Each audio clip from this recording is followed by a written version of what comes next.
Hi, everybody. Welcome to this episode of the Topline. I'm Marti Bledsoe Post, founder of Apparently, and I'm a busy parent just like you. So I've got a long to-do list and a short attention span. That's why every week when I talk to a working parent on the front lines, we have a quick conversation about how they're making it all work. This week, my guest is Sonia Antolec. She is the head of People and Legal for the Mom Project and also has a college-age son. Welcome to the program, Sonia. Thank you so much for having me. I really appreciate it. I'm excited for this little talk, and I should probably throw a disclaimer out there. I don't know if it's keeping it all together or if it's just dropping things that can be dropped and picking up things that can be dropped. So just disclaimer and warning for all the parents out there. I think that's good. I think we kind of need to reset our language on all these things that we, all these phrases. I try never to say work-life balance. Sometimes it comes out of my mouth. Imbalance. I call it work-life imbalance. Yes, yes. So what is your scenario right now in terms of the day-to-day? You're working at home?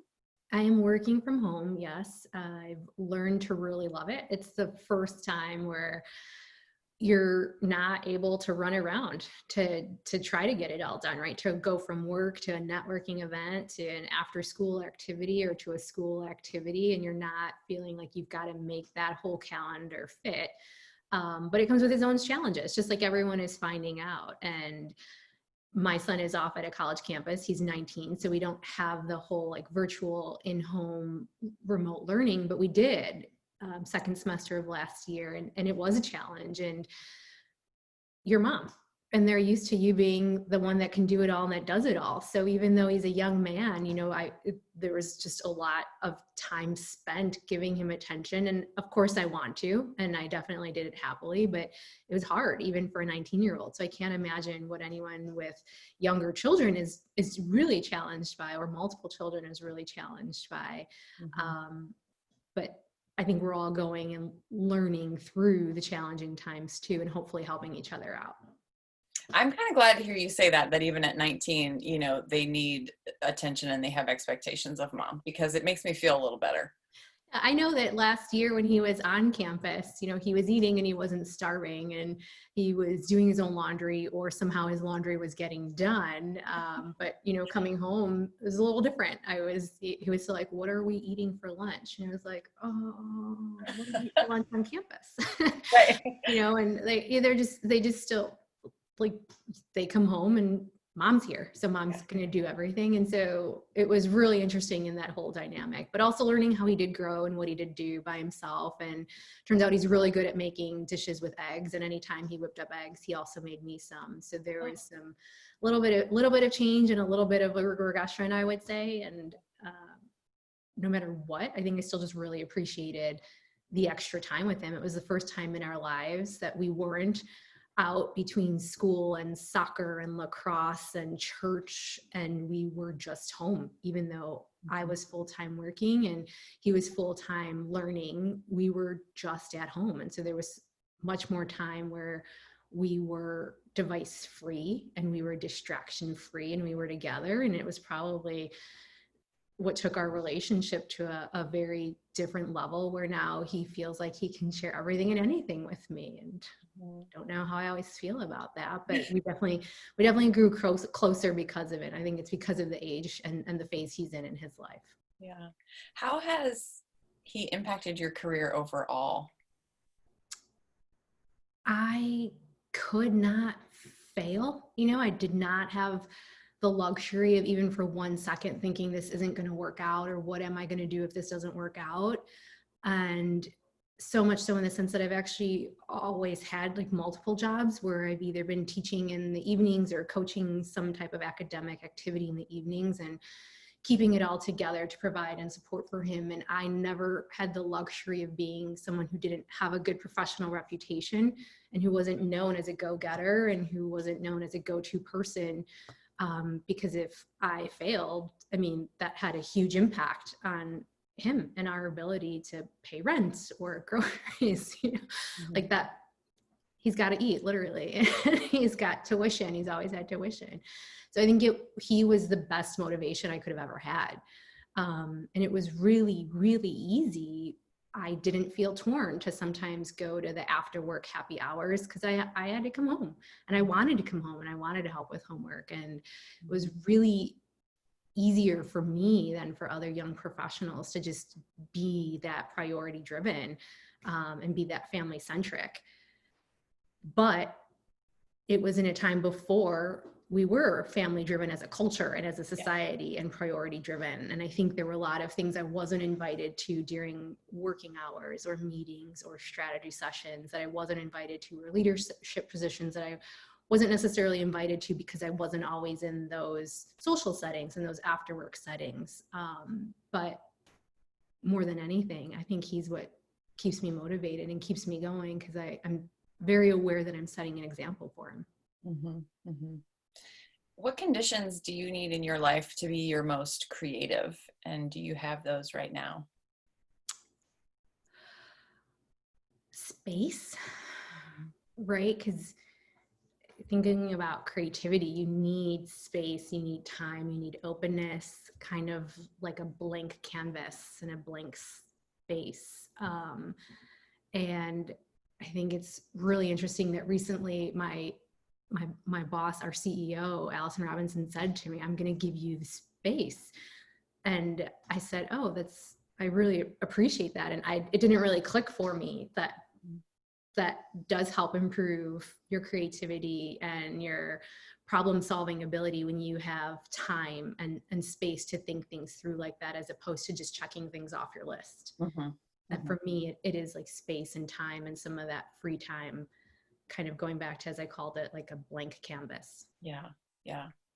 It's interesting. So many of my guests have different takes on whether this is a creative time for them or not. So do you feel like this is a creative time for you in general? It depends on which part of the roller coaster we're on, right? Yeah. Like, it's been a roller coaster for everyone, no matter what industry, no matter what your family dynamic is, no matter where you live, no matter what your health situation is. It's been a roller coaster for everyone. And I would say in the beginning, there was no space. I'm people operations. And so this is an HR professional's nightmare, and it's unnavigated in every way, right? We've seen a recession before, which was just economic and around finances. This is economic and finances and the financial stability of a company, plus the actual health of your team. Yeah. And saying you cannot be this far apart from each other, and like taking a measuring tape to measure out desks. Right. So it's very different. And in that initial crisis mode, there was none of that. Mm-hmm. Right now, having learned from all of that and recognizing that I was close to burning out, and telling myself, oh, I need to figure out what my hobbies are, what I'm going to do from 5 o'clock and on, and make sure that I have set something up to shut down the devices. I was going to say computer, but realizing like it's multiple devices. Right. So many screens. Yes. I can shut that down, but my phone's over here and it has my watch, like the smartwatch is all of it. So just shutting down all the devices and giving myself something to go do that is just for me, and that is completely my own. Because that restoration, I guess I would add that in retrospect, that restoration also gives me a lot of time and creativity and space I need to come up with solutions. It's like, when you're in the shower, not thinking about work, the best ideas come to you. So when I'm working on like a wood project, or trying to teach myself the piano, or baking in the kitchen, or reading a book, and not thinking about anything work related, some of those like better solutions just come to mind. Yeah. So can you just tell us a little bit about what the Mom Project is all about? We don't have enough time in a short segment, Marti, but I can do my very best. Yeah. So the Mom Project as a company is an online platform for women to get connected to world-class employers. And it started by Allison Robinson about 5 years ago now, when she was on her maternity leave, and recognizing and reading more and understanding that 45% of women will leave the workforce to become moms, to care for their children, and then they can't get back in. Mm-hmm. And so when we're constantly talking about diversifying leadership and finding more women leaders, 45% of our pipeline disappears and evaporates. And she wanted to solve that. And so she created the Mom Project, and it is an online tool that customers and companies can use to source and find and connect women to their open jobs. And it is amazing. Mm-hmm. In addition to that, there's also a social impact side of Mom Project, where we've just recently launched a nonprofit where we've committed to helping 100,000 moms of color upskill and be able to get certificates in tech so they can join the tech profession. And we've been able to really look at what our footprint is going to be in terms of that social impact. And so I can't say enough about it, and you could probably schedule a whole 3 hours for us to talk about what the Mom Project really is, but that's the core. Okay. So every day your work is right in line with helping parents, helping moms especially deal with the issues that have really been there all along. You know, how do I find quality childcare? How do I feel confident leaving my kids when it is time to work? How do I get a flexible option for work? Those things have been in the works with your company for a while, but now we're in COVID. And you and I were talking before we hit record about the staggering statistics that have come out about what's happening to the female workforce. So 865,000 women left the workforce in September. And the data gets even more discouraging when you break it down by women and moms of color. So what is your take on the impact that that's having right now on women at work? It's unacceptable, right? It really is. It's unacceptable. And for myself, I was trying to understand what 865,000 women really looks like, because it sounds, and it has an impact on you when you hear the number and you realize it's almost 1 million in 1 month, in just one month. Yeah. But in looking up some statistics and some data and around census information, it's the population approximately of San Francisco. And I thought to myself, can you just imagine if overnight or the span of a month, you know, that population just evaporated and was just gone. And that's what's happened in this situation. And I'm a multicultural woman myself, and I am Hispanic, and knowing that 324,000 of those women are Latinas is also really painful, because it has taken so long to get to this point where this many women of color were in the professional space and were ascending to break through the glass ceiling. And they were the pipeline of our VPs and our executives. And overnight they're gone. And 58,000 of them are Black moms. And it is just unacceptable. And everyone should be up in arms, and everyone should be trying to figure out how they as employers can support those women and get them back into the workforce and keep the women and moms of color that they currently have at their companies. And it really should be a call to action across the board, no matter what type of employer you are, what type of a company you are, is checking in with those women and moms of color at your company to see like what they need and how you can help and what you can do to be flexible and offer them flexible so that they can stay in the workforce. Do you think it's more a workforce problem or more of a home front problem? It's a combination. It's a combination. And I'll just speak from our experience, you know, because we put moms and parents first, and we're all, about 80% of our workforce are parents, not just moms. You know, it's forefront for us. And we started at the very beginning saying, we're going to lead through this with compassion and empathy. And we were honest when we said, we don't have the answers, but we're figuring them out. And what we will do first and foremost is be compassionate and empathetic, and we will respect you. And we will ask you what you need and what you're going through. And that's what we did. We were sending out surveys, and we still send out surveys. And I was scheduling one-on-one check-ins with everyone at every level of the company and how they're surviving and coping and getting through things. I knew from my experience, again, having a 19-year-old, that it was difficult and challenging. And we've got a single mom of 2 young children, you know, on our workforce. We've got moms with 4 kids in different age. We've got a mom who has a special needs child and a medically like challenged child as well. And so I knew that there were people who were really struggling. And if you cannot turn to your team and say, you don't have to be on 9 to 5, you don't have to be part of this linear work day anymore. We're going to hear you, and we're going to help you make it work.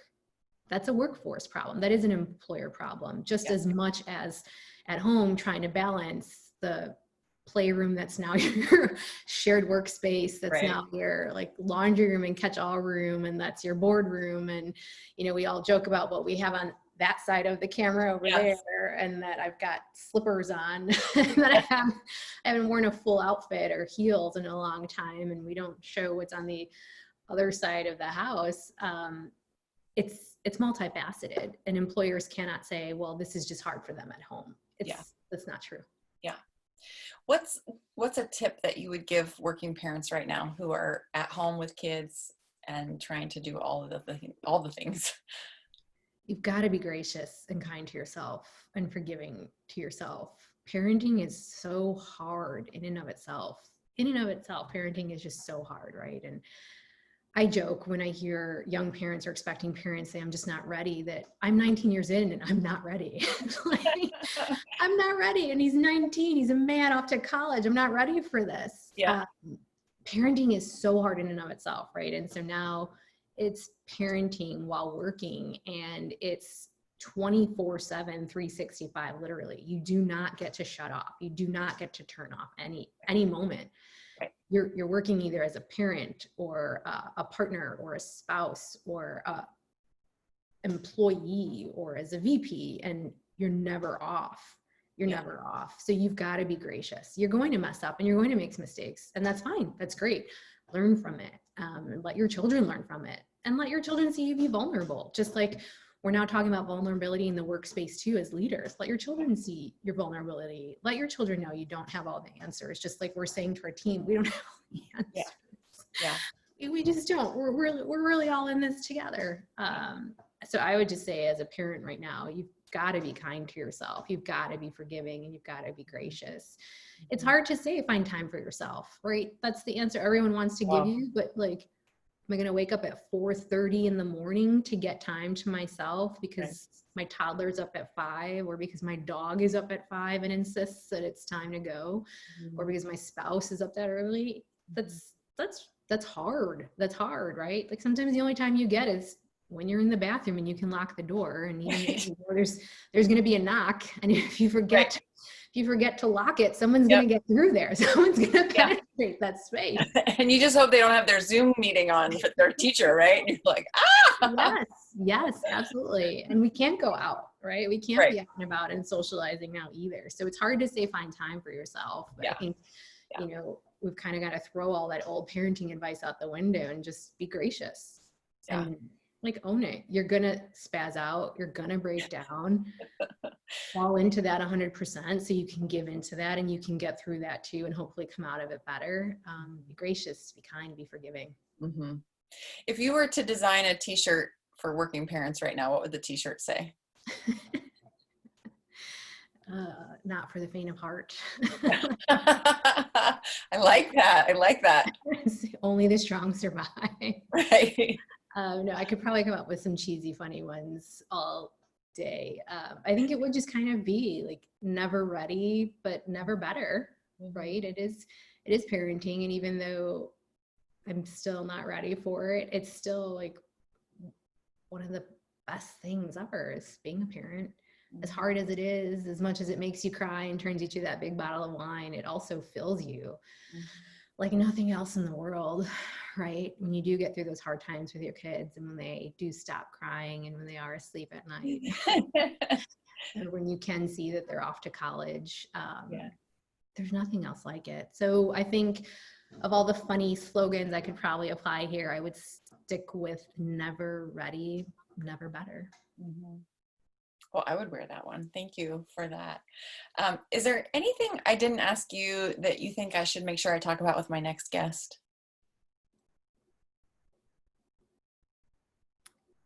What have they learned about themselves, maybe? Oh, that's a good one. Because it has been a roller coaster. 2020 Sonia probably has a lot of different advice for myself than 2019 Sonia. Yeah. And different advice for the world and for parents than 2019 Sonia. So, and we've still got a couple of months left. So I think everybody's wondering what in the world can still happen in those couple months. Knock on wood. Yeah. Marty, knock on wood. Right. I think maybe the question is like, what have you learned about yourself through all of this? Yeah. In the last month, in the last year, your last challenge, what have you? Mm-hmm. Well, thank you very much for being here and giving us this quick overview of your amazing role at the Mom Project, as well as your family life. I really appreciate it. I And appreciate the opportunity. Thank you so much. yeah, absolutely. Have a great rest of your day. You too. Thanks. Bye. Bye.